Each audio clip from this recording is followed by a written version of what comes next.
My presentation today is about Queen Sisowath Kossamak and the creation of Cambodian cultural identity. So let me start with a brief information about her life.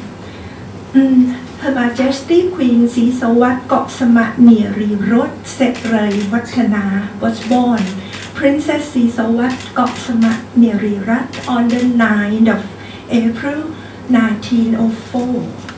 She was the daughter of Prince Sisowath Kossamak. Prince Sisowath Kossamak and Princess Norodom Kanviman, and she was born in Phnom Penh during the reign of King Norodom, who was the elder brother of her grandfather. When Princess Kossamak was only 1 month old, King Norodom died, and the grandfather and her grandfather, Prince Sisowath, was chosen by the French to be the next king of Cambodia. Princess Kossamak was educated in the royal palace, and when she was 16, she married Prince Norodom Suramarit, who was the grandson of King Norodom. So their marriage had united the two branches of the Cambodian royal family. Prince Suramarit and Princess Kossamak had only one child, and his name was Norodom Sihanouk, as everybody knows him. After her grandfather died and her father became the king of Cambodia in 1927, Princess Kossamak and her little family, they lived a quiet life in Phnom Penh until 1941, when her father died and her young son was chosen by the French to be the new king. And when Cambodia gained independence in 1955, King Sihanouk decided to abdicate to enter politics, and Prince Suramarit became King Suramarit, and Princess Kossamak became Queen Kossamak of Cambodia.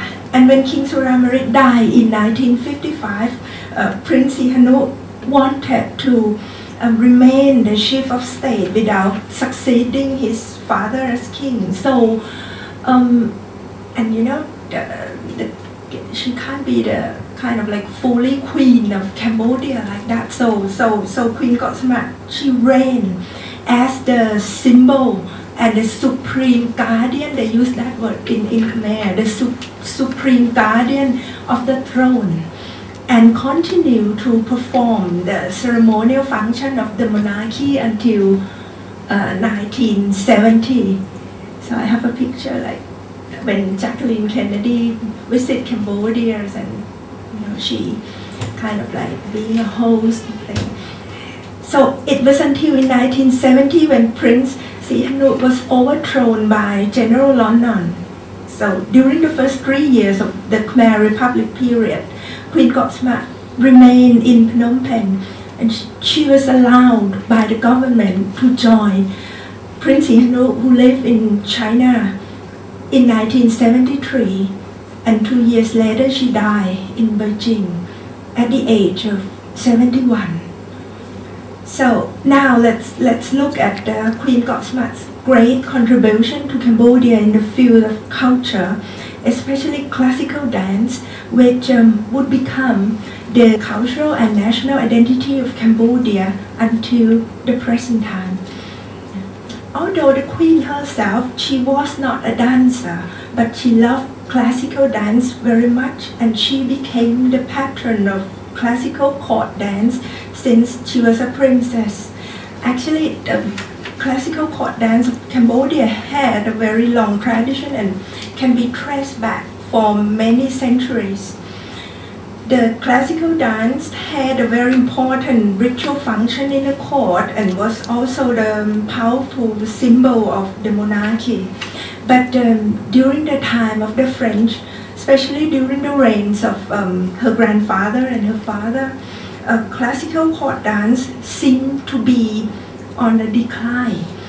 It was partly because of definitely the coming of the modern and Western culture that gained more interest from the people, but it was also because the French authorities wanted to lessen the powers of the king, and they wanted to take control of the court dance. So when they were not successful, they just cut the money, the subsidy to the troops, and then they just turned to give support to a private troupe.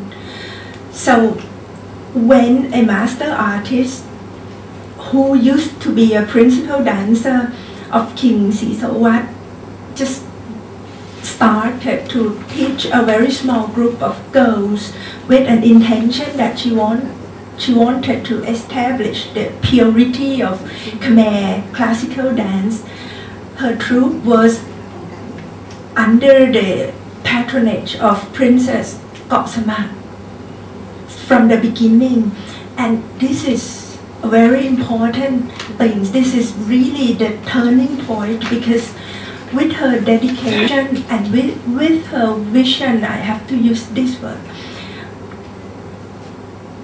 Princess Kossamak, who later became the Queen Mother, she not only rekindled the dying art, but she also reformulated it for modern Cambodia and for the new century to come. So what did she do? She started with the renovation of the court dance troupe. She gathered all the former teachers to help perfect the technical skills of the dancer, and the old costumes were repaired and the new glittering gold and diamond costumes were created. And she asked thousands of girls to come to the court and learn dancing, and she always kind of like spot the young talent from this group of girls to train them to become the leading dancer like that.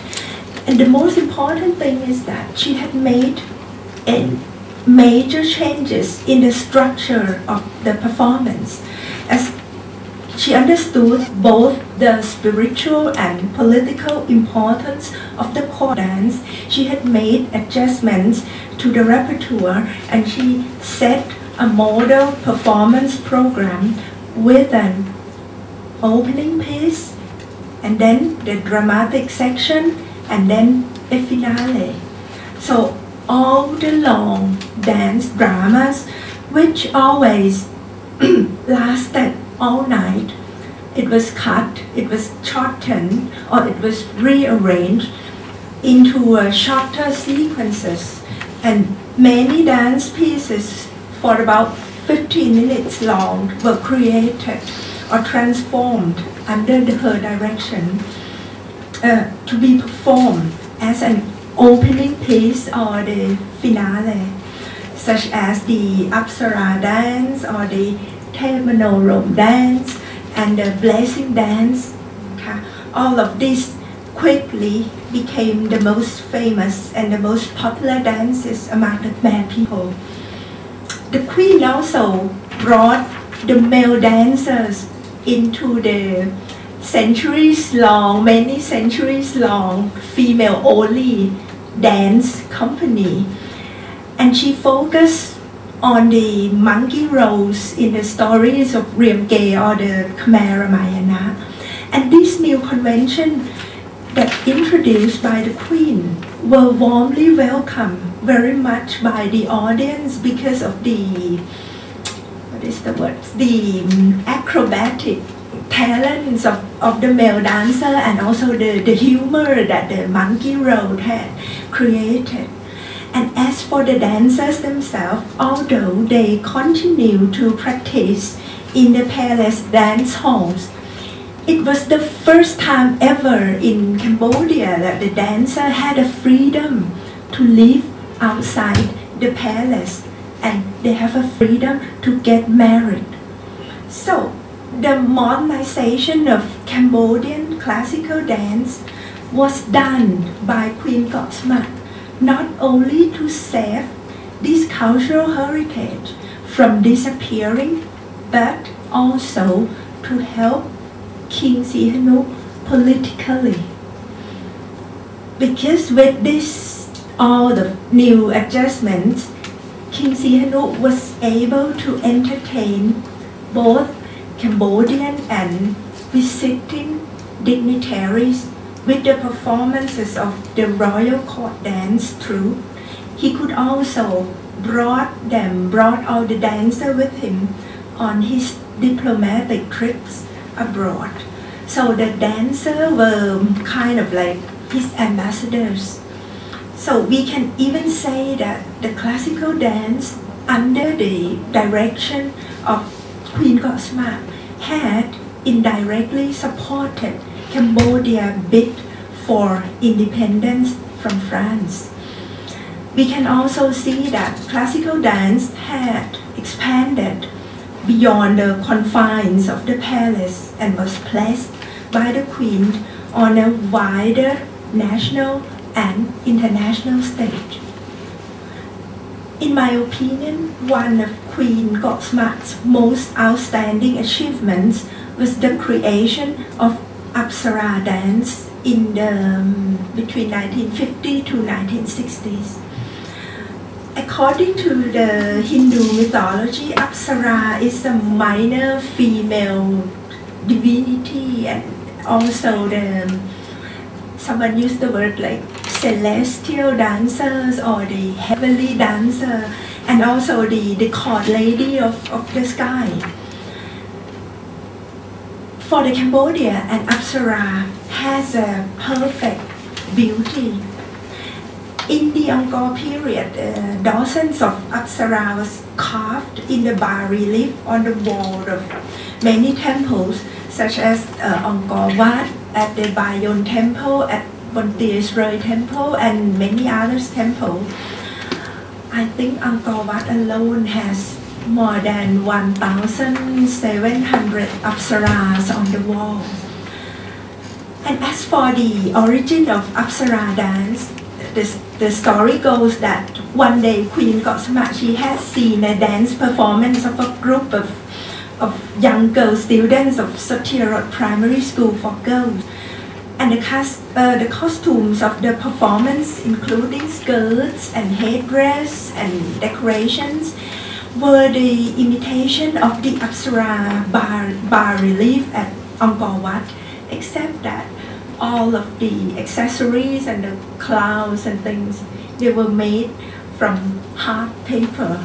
So the Queen then, when she saw the dance of the kindergarten girls, she had an idea, she's got an idea to create a new piece of dance, which she wanted it to be the truly Khmer in style, and the dance which could reflect the essence of Khmerness. So she invited master artists of all branches, the dancers, the musicians, the singers, the dressmakers, the jewelry makers, the painters, and even the architects to have a meeting and discuss about the creation of a new Apsara dance. The Queen wanted that this dance would be for the modern stage, but it could be performed as an opening piece or a finale. And the most important thing is that she wanted that all elements of the dance should be based on ancient tradition of Cambodia. So she said that she would also train her first